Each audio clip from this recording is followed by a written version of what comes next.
آس پاس کے لوگوں کو دیکھیں نا، نہ جانے میں عبرت کیوں نہیں لیتے. ہمارے سامنے کتنے لوگ تھے دنیا سے رخصت ہو گئے. ابھی یہ عبدالقیوم صاحب جو تھے، پچھلے ہفتے ان کا انتقال ہوا. یہیں بیٹھ کے نماز پڑھا کرتے تھے اور اکثر یہاں بیٹھ کے تلاوت کیا کرتے تھے.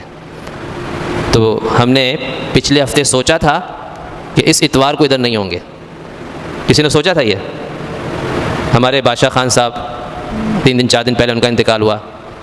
اب نوید نور محمد کا بھائی ہمارے سامنے چلتا پھرتا سب کچھ صحت مند ہے، کوئی بیماری نہیں ہے، کچھ بھی نہیں ہے، چلتا پھرتا دنیا سے رخصت ہو گیا. ایسے کتنے لوگ ہیں جو ہمارے سامنے.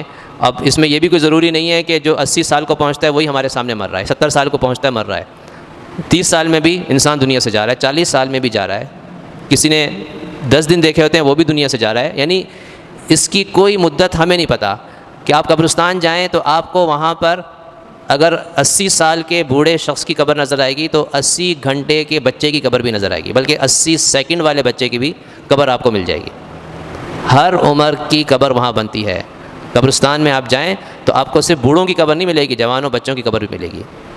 تو اتنی ناپائیدار ہے یہ زندگی کہ کچھ پتہ نہیں ہے کہ کس لمحے ہم دنیا سے رخصت ہو جائیں. جب یہ بات ہے تو ہمیں پھر آخرت کی فکر کرنی چاہیے نا. آخرت کو مد نظر رکھیں. دنیا سے انسان جا رہا ہوتا ہے تو اس کی ساری فکر کیا ہوتی ہے؟ اپنے پیچھے والوں کی، اپنے بچوں کی، اپنی بیوی کی، اپنے گھر والوں کی. اس کو پھر بھی یہ فکر نہیں پیدا ہوتی کہ بھئی میرے ساتھ کیا ہوگا. اس کے بیوی بچے تو زندہ ہیں نا، وہ تو ہو سکتا ہے کہ رائے راست پر آ جائیں، وہ اب نیک بن جائیں، لیکن تمہارے پاس تو اب چانس ہی نہیں بچا، لمحہ ہی نہیں ہے تمہارے پاس. تم اب بھی جو ہے توبہ نہیں کر رہے ہو. تو ساری فکر ہماری پھر بھی دنیا کی طرف ہوتی ہے. بہشتی زیور آپ پڑھیں، بہشتی زیور میں لکھا ہے تھانوی رحمۃ اللہ نے کہ جب انسان کی موت کا وقت قریب آئے تو اس کے بچوں کو اس کے سامنے مت لے کر آؤ.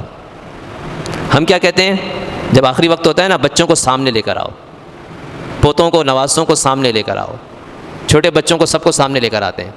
کیونکہ ہماری پھر بھی یہ سوچ اور فکر نہیں ہوتی کہ اس نے آخرت میں پیش ہونا ہے. ہم پھر بھی ہماری سوچ صرف دنیا کے گرد گھوم رہی ہوتی ہے. یعنی اس موقع پر بھی ہمارے ذہن میں نہیں ہوتا ہے کہ آخرت بھی کوئی چیز ہے. بہشتی زیور میں یہ جو لکھا ہے کہ بھائی بچوں کو سامنے نہیں لے کر آؤ، اس کی وجہ لکھی ہے تاکہ اس کا دل دنیا کی طرف نہ متوجہ رہے. اب اس کو آخرت کی طرف جانا ہے تو اب ساری توجہ اس کی آخرت کی طرف ہونی چاہیے. بچوں کو سامنے لاؤ گے تو پھر اس کا دل دوبارہ دنیا کی طرف متوجہ ہو جائے گا، پھر بھی اس کی نظر آخرت کی طرف نہیں جائے گی. تو ہماری بھی سوچ یہی ہوتی ہے. ہم اس کی بالکل ہمارے ذہن میں فکر نہیں ہوتی کہ بندہ مرنے والا ہے تو اس کے آخرت میں کیا بنے گا. اس کے پاس بیٹھ کے کلمہ پڑھو، یہ تلقین کی جاتی ہے کہ اس کے سامنے بیٹھ کے کلمہ پڑھو. ہم اس کے سامنے بیٹھ کے پھر بھی اس کے کاروبار کی باتیں کر رہے ہوتے ہیں. یار تمہارا جو ہے نا کاروبار ایسا ہے، پتہ نہیں اس کاروبار کا کیا بنے گا. اس کا یہی ہوتی ہے نا سوچ، یار اس کے بچوں کا کیا بنے گا، یا اس کی بیوی کا کیا بنے گا، اس کے بہن بھائیوں کا کیا بنے گا، یا اس کے کاروبار کا کیا بنے گا، یا اس کے گھر کا کیا بنے گا، یا اس نے جو ہے فلاں چیز قسطوں پہ لی اس کی قسطیں باقی ہیں اس کا کیا بنے گا. یعنی اس وقت بھی ہماری سوچ صرف دنیا کے گرد گھوم رہی ہوتی ہے، آخرت کی پھر بھی ہمارے ذہن میں فکر آتی نہیں ہے. حالانکہ یہ ایسا وقت ہے کہ جب انسان آخرت کی طرف جا رہا ہے، اب اس کا دنیا سے کوئی لینا دینا ہے ہی نہیں. دنیا سے کا کیا واسطہ ہے اب تو اس نے آخرت میں جانا ہے. اب اس کے پیچھے 1 ارب کی جائیداد ہو یا 1 روپے کی جائیداد ہو، اس سے اس کا کوئی واسطہ ہے ہی نہیں ہے. اس کے پیچھے اس کی اولاد ہے نہیں ہے، صحت مند ہے بیمار ہے کیسی ہے، اس سے اس کا کوئی واسطہ ہی نہیں پڑنا ہے.